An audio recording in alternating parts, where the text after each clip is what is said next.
Kamu pernah nggak sih salah sebut nama orang, lupa naruh kunci padahal baru aja dipegang, atau tiba-tiba ngomong sesuatu yang sama sekali nggak pengen kamu ucapin? Nah, kesalahan-kesalahan kecil kayak gini kan sering banget ya terjadi setiap hari. Dan biasanya kita ya udah cuekin aja. Tapi, gimana kalau ternyata ada makna tersembunyi di baliknya? Pasti pernah kan momen yang bikin frustrasi banget pas otak kita tuh kayaknya lagi nggak mau kompromi gitu.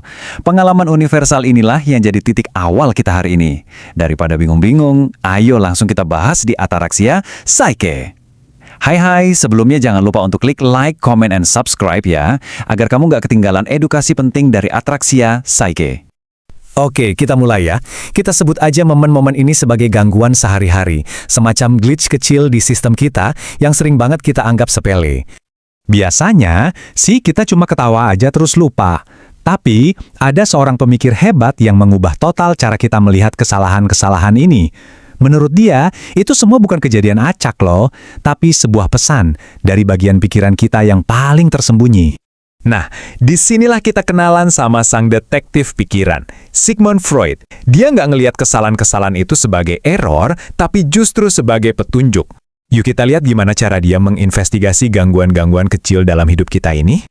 Nah, ini dia sumber dari semua ide yang kita bahas. Buku Freud dari tahun 1912. Disinilah dia pertama kali ngejelasin teorinya yang jujur aja radikal banget pada masanya. Teorinya adalah nggak ada yang namanya kebetulan dalam pikiran kita, apalagi pas kita lagi bikin kesalahan. Biar keren, Freud ngasih nama ilmiah buat keseleo lidah dan temen-temennya ini, para praksis.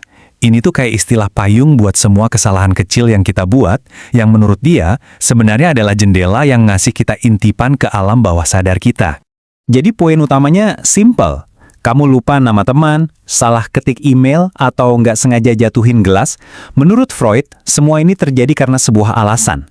Ada niat dari alam bawah sadar yang lagi mengganggu tindakan sadar kita. Nah, kalimat ini ngejelasin mekanismenya dengan pas banget. Coba deh bayangin kamu lagi nyetir mobil, pengennya lurus. Tapi ada penumpang di sebelah kamu, yaitu alam bawah sadar, yang sesekali narik setir. Proses berpikir asing itulah yang bikin kamu belok dari jalur yang seharusnya. Dan Freud nggak berhenti di satu jenis kesalahan aja. Dia dengan teliti banget mengkategorikan berbagai macam kesalahan ini. Sekarang, coba kita lihat gimana dia memetakan berbagai cara alam bawah sadar kita ini bocor ke permukaan. Coba deh kita intip daftar isi dari bukunya ini. Dia ngebahas semuanya. Mulai dari lupa nama, salah baca, salah nulis, bahkan sampai tindakan-tindakan yang kelihatannya cuma kebetulan. Dia benar-benar melihat pola di mana-mana. Ini nih beberapa kategori utamanya. Masing-masing, kata Freud, adalah bentuk komunikasi yang unik dari pikiran bawah sadar. Jadi ini bukan sekadar error biasa ya, tapi ini adalah data psikologis yang sangat berharga. Oke, kita ambil satu contoh ya. Lupa. Menurut Freud, kita itu nggak sekedar lupa. Seringkali ada faktor partisan, maksudnya emosi atau keinginan terpendam, yang secara aktif menekan ingatan itu. Mungkin karena ingatan itu berhubungan dengan sesuatu yang nggak enak atau bikin kita konflik batin.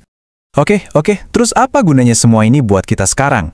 Gimana cara kita bisa pakai ide-ide Freud ini buat lebih ngerti diri kita sendiri? Nah, bagian terakhir ini adalah tentang relevansi teori ini buat kita semua. Jadi ada dua cara mandangnya nih. Di satu sisi pandangan umum kita, ya kesalahan itu cuma kesalahan.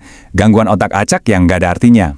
Tapi di sisi lain, ada pandangan Freud yang ngelihatnya sebagai pesan yang penuh makna, sebuah petunjuk yang nunggu untuk kita pecahkan. Ini poin yang penting banget. Freud nggak bilang kalau cuma orang-orang neurotik atau yang punya masalah kejiwaan aja yang ngalamin ini. Justru dia negasin kalau mekanisme ini adalah bagian fundamental dari cara kerja pikiran semua manusia. Keseleo lidah ini adalah bagian dari pengalaman menjadi normal. Dan inilah kesimpulan utamanya.